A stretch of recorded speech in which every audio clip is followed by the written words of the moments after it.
Well, hello the internet, it's Ghost here, and welcome to episode 47 of Creative Minecraft. Today we're building a hobbit hole in Minecraft because while we're working on that current town, I ended up with this weird little corner. I didn't really know what I was going to put in there. It wasn't big enough to put a house in, and with the terraforming that I would have had to do, I'd have rather just filled it back in with dirt. So what did we do? We put in a hobbit house, because that was logical. Today's block palette is very, very simple. We are working with cobblestone or stone, a bit of moss, and of course oak. I wanted to go to very basic Minecraft blocks for this. I don't really know if there was much of a reason. I did film this a few days ago. I just wanted to work with something that, to be fair, I wouldn't normally work with because I think a lot of us consider using this block palette is very basic. I'm going to bring my microphone a little closer to my face because I just sat back in my chair. I wanted to begin by digging out the first tunnel section, and my plan was to build one tunnel to one room and then build tunnels off of everything. So it kind of kept going, and if I had made it bigger, it would have been more maze-like. But I ended up only doing a few rooms that I considered essential in it because I didn't want to dig too far into the mountain in case I wanted to put basements in buildings that went above. So yeah, I started by also building in circles. I wanted to put a window in here, and making sure I figured out where that was in relation to the rest of the house so that I could get to it later on. This section was going to become a living room, which is why I wanted to put a very, very big window, and also because I could have put the entrance on that one and didn't, I felt it needed something in just such a flat edge of the wall. I probably should have gone in and textured the rest of that rock face, but I didn't, and that we're just going to have to put up with. I could probably go fix that next time I go on my Minecraft world, which is going to be the day I'm doing this voiceover, because I have to do thumbnails, but I'm probably going to... It is the dilemma of, do I bother doing both today? Again, if you watched the last episode, you'll know that on the day that I'm doing the voiceovers, I'm off to an air show, and I'm recording this the morning of, because I'm then going to see my nana tomorrow, which means I don't want to have to think about doing this tomorrow, and I at least want to have Sunday's episode up, which theoretically, if you're watching this, Sunday's episode was already up, and because this is Wednesdays. So yeah, I kept digging out areas, and I decided to use night vision. I don't quite know why I didn't just /give and then give myself infinite night vision and then just get rid of it later on. You'd like to think one day I'd learn. I also added in some oak log.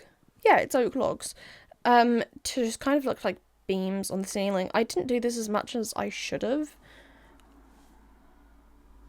Why is something on my desk making noise? Oh, that's my skirt hitting that. We tidied my room last weekend. My room is I'm not gonna say it's entirely tidy. My desk looks a bit horrendous again. And there's definitely a couple of bits on the floor that need to be moved, but it is literally a notebook, and therefore it says that I should move it before I start accumulating piles. Yeah, I brought bookbinding stuff. Well, my mum brought bookbinding stuff for me. It's hilarious. So she keeps a spreadsheet to try and work out how much she's spent on one of my sister's hobbies and stuff for the year, and because we're in the creative arts, we end up needing additional things. My sister's a dancer, so she ends up needing loads and loads of ballet shoes and things. She does quite a lot of dance classes, and she has this spreadsheet to try and make things work out even. So I'm not going to say how much money there was difference, but there was an amount of money difference, and my mum went, "You talked about wanting to learn bookbinding. I found this website that sells bookbinding kits. Do you want one?" And she went, "Actually, you could probably have a few." So I now have 3 bookbinding kits on the way to me.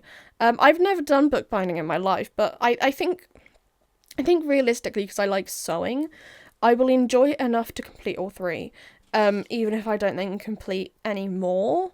But the reason I want to learn bookbinding is because we had to go for this Zoom call I'm on a foundation course next year.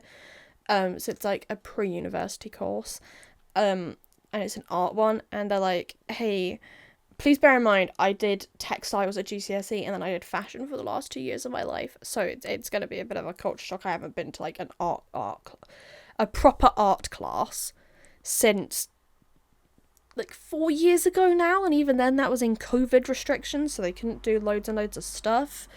Because by the time we did textiles, yes, we still had some COVID restrictions going, and I'd like to apologise if the audio's weird. I have taken to swinging back and forth on my swivelly chair. We still had some COVID restrictions, but for the most part, people just brought the supplies they needed, or because it was textiles, you were using them and not giving them back. So I've not been to a proper art class in quite a while. So I'm intrigued to see how that's going to go, but they want us to make our own sketchbooks, and I didn't like the way that they wanted us to make them, in my opinion. It was a bit lazy. I can understand why people do it that way. They wanted us to, like, fold up a bunch of A3 sheets, so we had a bunch of A4 pages to work with, and then get, like, a piece of cardboard, fold it in half and stick an elastic band on it. The elastic band could break, and then all your work's going to come flying out. So what am I going to do? I'm going to bind my own sketchbooks. Why? 1, because I have paper. 2, because it'll be a new skill for me to learn, and I like learning new skills. And 3, because I can and I want to, and I like having nice, neat sketchbooks. Is everything else neat when I'm working on projects? Not really. I end up with materials in multiple different tins. I love biscuit tins. I love Christmas for biscuit tins. You get some really nice ones. I have one with a robin on that was, I think it was an M&S shortbread one from a couple years back. But I have all of these tins that I store my stuff in, and then my sketchbook is usually my nice, organised place. I don't want a sketchbook that looks like I've, like, I don't know, grabbed stuff out the recycling bin. Not that I have a problem if anyone else's sketchbook looks like that, but if I'm going to make a sketchbook, it's going to at least look nice when I make it, because then I can trash it and I get away with more trashing of the sketchbook. So none of my fancy bookbinding kit stuff is going to be used on these trashable sketchbooks. But I'm still going to learn bookbinding, and I'm going to have all the tools, which means, I don't know, I can decide, I want to make myself a little poetry anthology of poems that I like to reference for stuff. Okay, let's print all of those out in, like, book signatures and put them together. Oh, look, how fun. So yeah, very excited to learn bookbinding.